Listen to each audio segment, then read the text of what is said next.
আসসালামু আলাইকুম, কেমন আছেন সবাই? এই ভিডিওতে আমরা ডোমেইন এবং হোস্টিং নিয়ে বিস্তারিত জানব আর পুরো মডিউল জুড়ে আমরা সি প্যানেলের খুঁটিনাটি শিখব। আপনারা হয়তো ডোমেইন এবং হোস্টিং সম্পর্কে সামান্য ধারণা পেয়েছিলেন। চলুন জানব বিস্তারিত। ডোমেইন এবং হোস্টিং কি? ডোমেইন হচ্ছে আপনার ওয়েবসাইটের অ্যাড্রেস বা নেম, যেমন facebook.com, google.com, amazon.com, youtube.com ইত্যাদি। এই যে ফেসবুক, ইউটিউব, অ্যামাজন এই নামগুলোকেই ডোমেইন বলা হয়। আর ডোমেইনের পরবর্তী যে অংশটুকু আছে সেটিকে বলা হয় ডোমেইনের এক্সটেনশন। এই এক্সটেনশনগুলো ভিন্ন ভিন্ন রকম হতে পারে, যেমন .com, .org, .me, .io ইত্যাদি। এই সবগুলোই ডোমেইনের এক্সটেনশন। অনেক সময় ডোমেইনের দুইটি এক্সটেনশন থাকে, যেমন evali.com, .bd, daraj.com, .bd। এই যে প্রথম এক্সটেনশনের পরের এক্সটেনশনটি আপনারা দেখতে পাচ্ছেন, এই এক্সটেনশনটিকে বলা হয় কান্ট্রি এক্সটেনশন, অর্থাৎ এগুলোর মাধ্যমে কান্ট্রিগুলোকে চিহ্নিত করা হয়। ডোমেইন হয়ে থাকে দুই ধরনের, টপ লেভেল ডোমেইন অথবা টিএলডি, আরেকটি হচ্ছে সাবডোমেইন। টপ লেভেল ডোমেইন বলা হয় পূর্ণাঙ্গ একটি ডোমেইনকে, যেই ডোমেইনের মধ্যে অন্য কোনো ডোমেইন থাকে না, যেমন facebook.com, google.com, youtube.com এগুলোই পূর্ণাঙ্গ ডোমেইন বা টিএলডি ডোমেইন। আর এগুলোই হচ্ছে সবচেয়ে পপুলার এবং জনপ্রিয়। আর সাবডোমেইন বলা হয় একটি ডোমেইনের মধ্যে যদি আরও একটি ডোমেইন থাকে তাহলে সেটিকে বলা হবে সাবডোমেইন। একটি ডোমেইনের আর সাবডোমেইন হলো একটি ডোমেইনের মাঝে অন্য আরও একটি ডোমেইন থাকা। যেমন আমরা যদি ফ্রিতে ব্লগার অথবা wordpress.com এর মাধ্যমে ওয়েবসাইট তৈরি করি, তাহলে আমরা দেখতে পাবো তারা অটোমেটিক একটি ডোমেইন জেনারেট করে দেয়, যেটি হচ্ছে তাদের ডোমেইনের একটি সাবডোমেইন।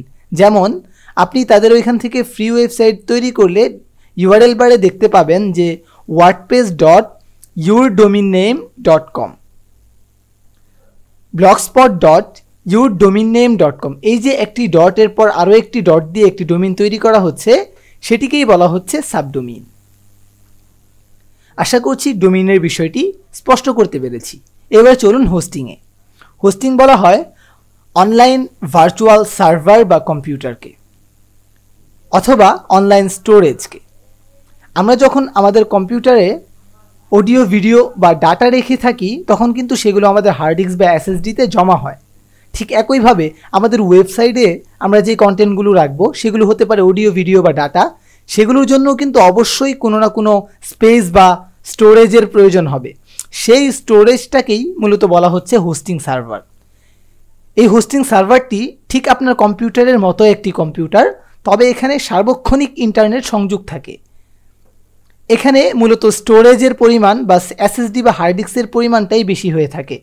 আর সাধারণ সিপিইউতে যে বিষয়গুলো থাকে, আর সাধারণ একটি পিসিতে যে বিষয়গুলো থাকে, আর সাধারণ একটি পিসিতে যে রিসোর্সেসগুলো থাকে, এগুলোতেও একই ধরনের রিসোর্সেস থেকে থাকে।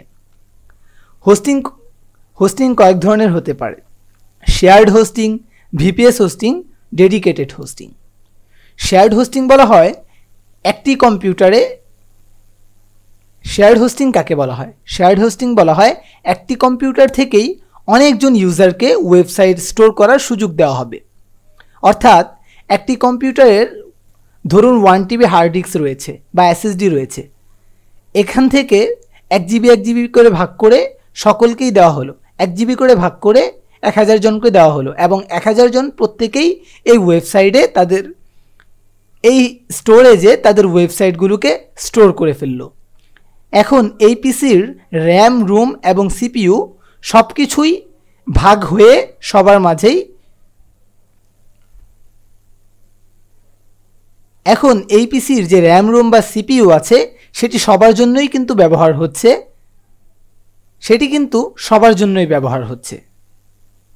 অর্থাৎ একটি পিসির রিসোর্স সবার মাঝেই ভাগ হয়ে যাচ্ছে। আর ভিপিএস হোস্টিং বলা হচ্ছে এই ধরনেরই একটি শেয়ার্ড হোস্টিংকে, অর্থাৎ এমন একটি কম্পিউটার যেখান থেকে যেই কম্পিউটারের এসএসডি বা হার্ড ডিস্কটিকে সবাই মিলে শেয়ার করবে বা ভাগ করে ব্যবহার করবে। তবে শেয়ার্ড হোস্টিংয়ের চেয়ে ভিপিএস হোস্টিংয়ের সার্ভারটি অনেক উন্নত হয়ে থাকে এবং পাওয়ারফুল হয়ে থাকে। আর ডেডিকেটেড হোস্টিংটি পুরোই ভিন্ন। এটি মূলত কোম্পানি আপনার জন্য একটি কম্পিউটার বিল্ড করবে যেখানে শুধুমাত্র আপনার ওয়েবসাইটের কন্টেন্টগুলো থাকবে, অন্য কারো সাথে এটিকে শেয়ার করা হবে না। আরও একটি হোস্টিংয়ের আপনারা নাম শুনেছেন, সেটি হচ্ছে ওয়ার্ডপ্রেস হোস্টিং। ওয়ার্ডপ্রেস হোস্টিং বলা হয় যেখানে শুধুমাত্র ওয়ার্ডপ্রেসের মাধ্যমে তৈরি করা ওয়েবসাইটগুলোকে স্টোর করা যায়। কোডিং বা অন্য কোনো পদ্ধতিতে তৈরি করা ওয়েবসাইটগুলো এই ওয়ার্ডপ্রেস হোস্টিংগুলোতে স্টোর করা যায় না। সাধারণত শেয়ার্ড হোস্টিংয়ের প্রাইস সবচেয়ে কম হয়, ভিপিএসটা তার চেয়ে একটু বেশি, ক্রমান্বয়ে ডেডিকেটেড হোস্টিংয়ের প্রাইসটা খুবই বেশি হয়ে থাকে।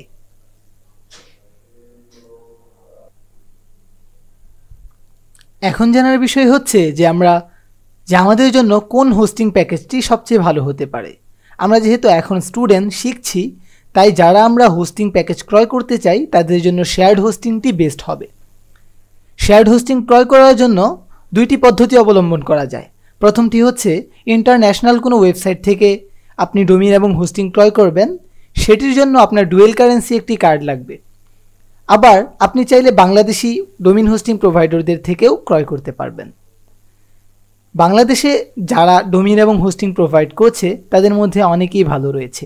পরবর্তী ভিডিওতে আমরা দেখব যে কিভাবে বাংলাদেশি হোস্টিংগুলো থেকে, বাংলাদেশি ডোমেইন এবং হোস্টিং প্রোভাইডারদের থেকে বিকাশ এবং নগদের মাধ্যমে ডোমেইন হোস্টিং ক্রয় করতে হয়। ভিডিওটি এই পর্যন্তই। আশা করছি হোস্টিংয়ের বিষয়গুলোও আপনাদের মোটামুটি স্পষ্ট হয়ে গেছে।